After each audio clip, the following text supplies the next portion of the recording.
ज्यादा जुबान मत चलाओ। पुलिस की वर्दी पहनी है हमने, यहां का कानून हमारा है। सेना हो या कोई और, सबको झुकना पड़ेगा। अब जवानों और पुलिस वालों के बीच माहौल गर्मा गया। सुबह सुबह हल्की ठंडी हवाओं के साथ सूरज उगता है, लेकिन जैसे जैसे दिन चढ़ता है धरती अंगारों की तरह तपने लगती है। हवा का हर झोंका मानो आग का फुवारा हो। सड़क का डामर पिघलकर बुलबुले छोड़ता है और पेड़ों की छांव भी किसी जलते तवे जैसी लगती है। उस दिन भी ऐसा ही मंजर था। हाईवे नंबर 62 पर धूप का राज था। आसमान नीला नहीं बल्कि सफेद चमक से भरा हुआ था। लोग अपने अपने काम से निकल रहे थे, पर हर किसी के चेहरे पर गर्मी की मार साफ झलक रही थी। इसी सड़क के किनारे एक चौकी थी। वहां तैनात थे सब इंस्पेक्टर गजेंद्र सिंह। लंबा चौड़ा शरीर, चौड़े कंधे, घनी मूछें और आंखों में अकड़। गजेंद्र सिंह को थाने में सब सरदार कहकर बुलाते थे। वह अपनी ड्यूटी को लेकर सख्त तो थे, लेकिन उनका अंदाज कभी कभी अहंकार में बदल जाता था। उस दिन उन्होंने नाकाबंदी लगवाई थी। कारण था, कुछ दिनों पहले इसी रूट से शराब की बड़ी खेप पकड़ी गई थी और खबर आई थी कि आज फिर से अवैध माल इसी रास्ते से जाने वाला है। सड़क के किनारे बैरिकेड्स लगाए गए थे। पुलिस वाले पसीने से लथपथ होकर भी हर गाड़ी रोक रहे थे। कोई ट्रक, कोई जीप, कोई निजी कार, सबको रोकना पड़ रहा था। भाई जल्दी करो, धूप में खड़े खड़े जान निकल रही है। एक ड्राइवर ने शिकायत की। गजेंद्र सिंह ने आंखें तैरर कर कहा, अरे चुपचाप खड़े रहो, जब तक कागज नहीं दिखाओगे गाड़ी आगे नहीं जाएगी। ड्राइवर सहम गया। उसने जल्दी से कागज निकाले और सिपाही को थमा दिया। पुलिस वाले चालान काटते, कभी गाड़ी की डिक्की खोलते, कभी बैग की तलाशी लेते। यह नजारा देखकर आम लोग मन ही मन बुदबुदाते।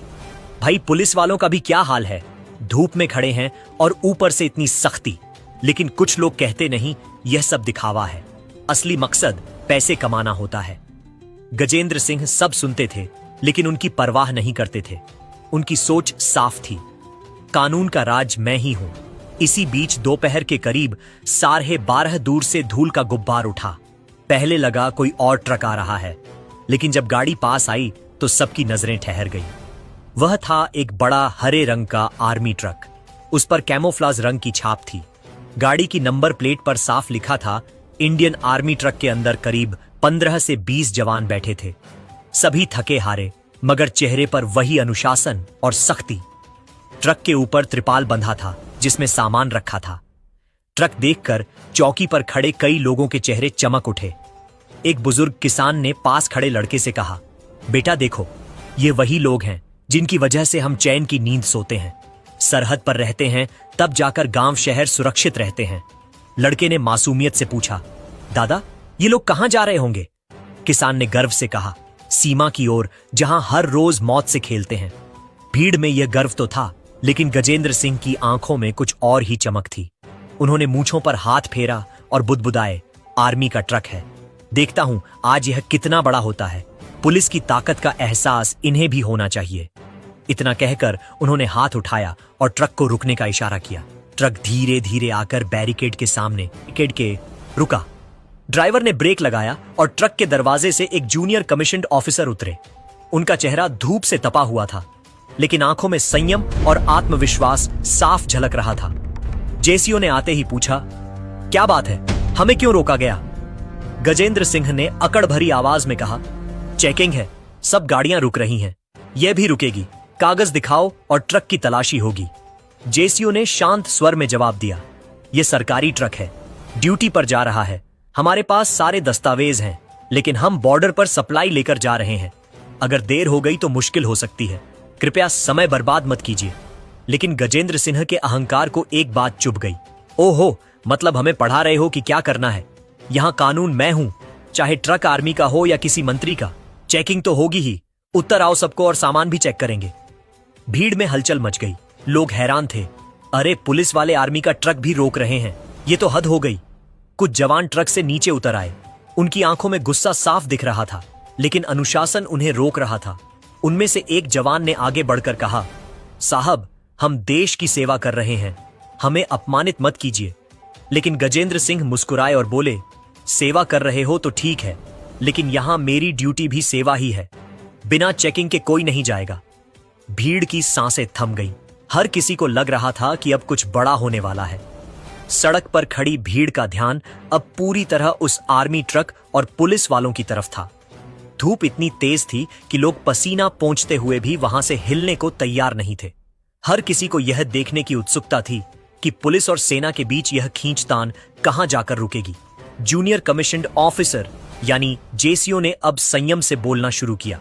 उनकी आवाज शांत थी, लेकिन लहजे में दृढ़ता थी। देखिए इंस्पेक्टर साहब, हम आपकी ड्यूटी समझते हैं। देश के अंदर कानून व्यवस्था बनाए रखना पुलिस की जिम्मेदारी है, लेकिन यह भी समझिए कि हम भी अपने देश की रक्षा के लिए निकले हैं। यह ट्रक बॉर्डर पर जाने वाली सप्लाई लेकर जा रहा है। अगर इसमें देरी हुई तो सीधा असर सीमा पर तैनात जवानों पर पड़ेगा। कृपया हमें रोके नहीं। भीड़ में खड़े कुछ लोग तुरंत बोल पड़े, सही कह रहे हैं साहब, जवानों को मत रोको, ये हमारी सुरक्षा के लिए जा रहे हैं, इन्हें परेशान क्यों कर रहे हो। लेकिन गजेंद्र सिंह जैसे किसी और ही दुनिया में खड़े थे। उनकी आंखों में वही पुराना अहंकार चमक रहा था। उन्होंने अपनी टोपी सीधी की, मूंछों को ताव दिया और हंसते हुए बोले, अरे वाह, तो अब पुलिस को आर्मी आदेश देगी। यहां कानून का पालन करवाने की जिम्मेदारी हमारी है, चाहे गाड़ी किसी की भी हो, आम आदमी की, नेता की या आर्मी की। चेकिंग होगी, समझ गए। जवानों को नीचे उतारो और ट्रक का सामान खाली करवाओ। तलाशी होगी। यह सुनते ही माहौल में गर्मी और बढ़ गई। कुछ जवान तुरंत ट्रक से नीचे उतर आए। उनके चेहरे पर गुस्सा साफ झलक रहा था, लेकिन उनकी ट्रेनिंग और अनुशासन उन्हें रोके हुए था। उनमें से एक जवान ने आगे बढ़कर कहा, साहब लहजा बदल लीजिए, हम सैनिक हैं, गुंडे बदमाश नहीं, आप हमसे ऐसे बात नहीं कर सकते। भीड़ ने जोर से तालियां बजा दी। कई लोगों ने कहा, सही जवाब दिया, सेना को अपमानित करना ठीक नहीं है। गजेंद्र सिंह का चेहरा लाल हो गया। उन्हें अपनी सत्ता को चुनौती मिलना बर्दाश्त नहीं था। उन्होंने गुस्से में चिल्लाकर कहा, चुप, ज्यादा जुबान मत चलाओ। पुलिस की वर्दी पहनी है हमने, यहां का कानून हमारा है। सेना हो या कोई और, सबको झुकना पड़ेगा। अब जवानों और पुलिस वालों के बीच माहौल गर्मा गया। दोनों तरफ लोग तन कर खड़े हो गए। जवान एक दूसरे को देख रहे थे, चेहरों पर संयम पर आंखों में गुस्से की ज्वाला। पुलिस वाले भी अपनी लाठियां कसकर पकड़ चुके थे। ऐसा लग रहा था मानो कुछ ही पलों में भिड़ंत हो जाएगी। भीड़ में खड़े एक युवक ने मोबाइल निकालकर वीडियो बनाना शुरू कर दिया। कुछ और लोग भी रिकॉर्डिंग करने लगे। अब तो मामला बड़ा बनेगा। किसी ने कहा, अगर यह वीडियो वायरल हुआ तो पूरी सरकार हिल जाएगी। तनाव इतना बढ़ गया कि सड़क पर वाहनों की लंबी कतार लग गई। लोग धूप में खड़े होकर भी तमाशा देखने से पीछे नहीं उठ रहे थे। इसी बीच जेसीओ ने स्थिति को संभालने की कोशिश की। उन्होंने हाथ उठाकर अपने जवानों को इशारा किया कि वे संयम बनाए रखें। फिर वे गजेंद्र सिंह की तरफ बढ़े और धीमे मगर ठोस स्वर में कहा, इंस्पेक्टर साहब, यह आपकी गलती है।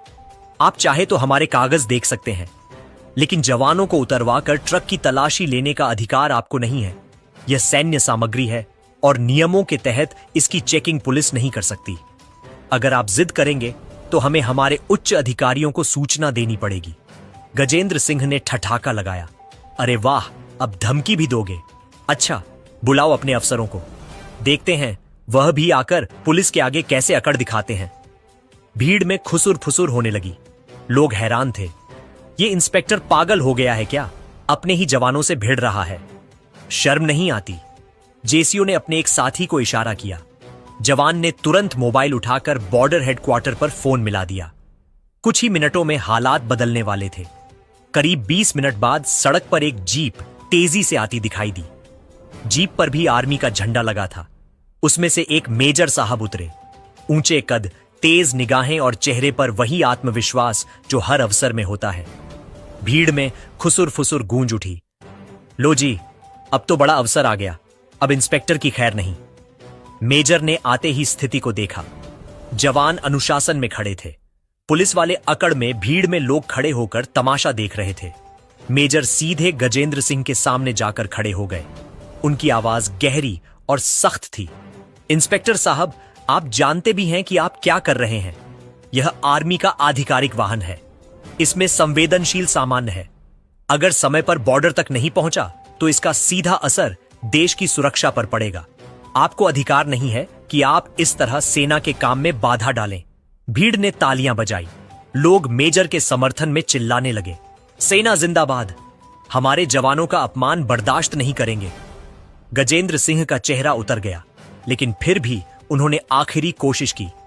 देखिए मेजर साहब, हम तो सिर्फ अपना काम कर रहे हैं। हमें आदेश मिला है कि हर गाड़ी की चेकिंग हो, चाहे वह किसी की भी हो। मेजर की आंखें सख्त हो गईं। उन्होंने गुस्से में कहा, आदेश का मतलब अंधापन नहीं होता इंस्पेक्टर। अगर कानून व्यवस्था बनाए रखना आपकी जिम्मेदारी है, तो देश की सीमाओं की सुरक्षा हमारी जिम्मेदारी है। हमें रोककर आप देश के साथ खिलवाड़ कर रहे हैं। अगर आप तुरंत रास्ता नहीं खोलते तो मुझे मजबूरन कार्रवाई करनी पड़ेगी। भीड़ से आवाज आई, हां सही कहा, अब इंस्पेक्टर का घमंड टूटेगा। तनाव अपने चरम पर था। पुलिस और आर्मी आमने सामने खड़ी थी। लोग सांस रोक के देख रहे थे कि अब आगे क्या होगा।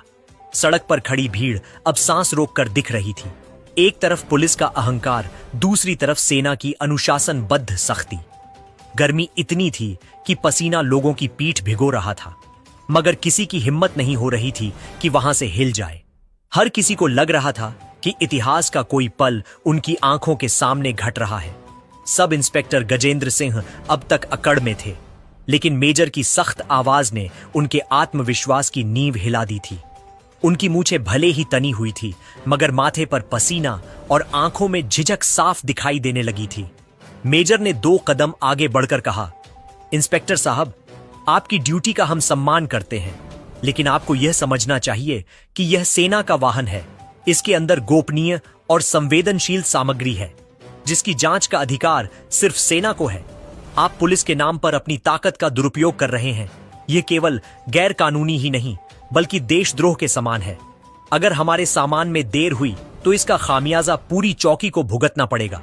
भीड़ में शोर उठ गया, सेना सही कह रही है, पुलिस वाले हद से बढ़ गए हैं। देश के रखवालों को रोकना शर्म की बात है। गजेंद्र सिंह ने भीड़ की तरफ देखा। हर नजर अब उनके खिलाफ थी।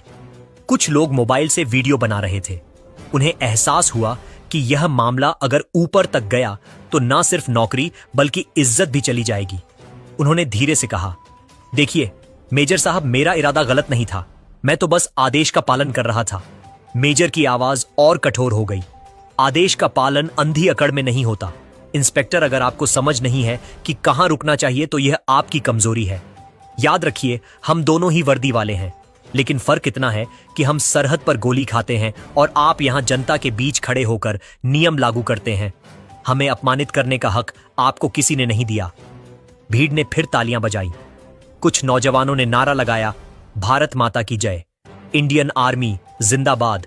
यह नारे गजेंद्र सिंह के कानों में हथौड़े की तरह पड़ रहे थे। उनकी आंखें झुकने लगी। पहली बार उन्होंने महसूस किया कि पुलिस की वर्दी पहने होने के बावजूद उनकी इज्जत भीड़ की नजरों में खत्म हो चुकी है। उनके सिपाही भी अब चुप खड़े थे। वे समझ नहीं पा रहे थे कि अपने इंस्पेक्टर का साथ दें या चुप रहकर तमाशा देखें। गजेंद्र ने गहरी सांस ली। उनके होंठ कांप रहे थे। फिर अचानक उन्होंने हाथ जोड़ दिए। माफ कीजिए मेजर साहब, शायद मैं हद से बढ़ गया। मेरा मकसद आपको अपमानित करना नहीं था। कृपया इसे मेरी गलती समझकर माफ कर दीजिए। यह सुनते ही भीड़ में सन्नाटा छा गया।